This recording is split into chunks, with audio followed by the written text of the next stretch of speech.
নাহমাদুহু ওয়া নুসাল্লি আলা রাসূলিহিল কারীম আম্মা বাদ ফাআউযু বিল্লাহি মিনাশ শাইতানির রাজীম বিসমিল্লাহির রহমানির রহিম ওয়া মাকারু ওয়া মাকারাল্লাহু ওয়াল্লাহু খায়রুল মাকিরিন। আল্লাহ পাক রব্বুল আলামিন বলেন, তোমরা মকরবাজি করিও না, আল্লাহকে ধোঁকা দিও না। আল্লাহ সব জানে, সব বুঝে, ঠিক না বেঠিক? আল্লাহ সব দেখে। এই জন্য যখন আমরা নামাজ পড়বো, নামাজের মধ্যে কেরাত বলবো, একটা অক্ষরে 50টা করে নেকি পাওয়া যায়। সুবহানাল্লাহ। এক অক্ষরে কয় নাকি? 50 নাকি? এক অক্ষরে 50টা করে নেকি পাওয়া যায়। আর যদি আমরা সূরা ইখলাস 3 বার পাঠ করি, তাহলে এক কোরআন খতমের সব পাওয়া যায়।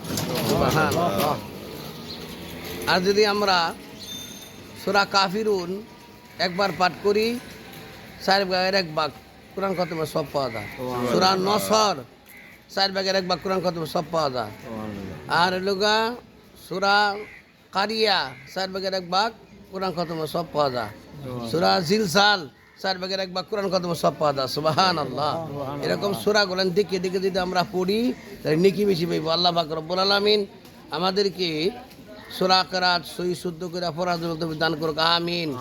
আসসালামু আলাইকুম ওয়া রাহমাতুল্লাহি ওয়া বারাকাতুহু। ওয়ালাইকুম আসসালাম ওয়া রাহমাতুল্লাহি ওয়া বারাকাতুহু।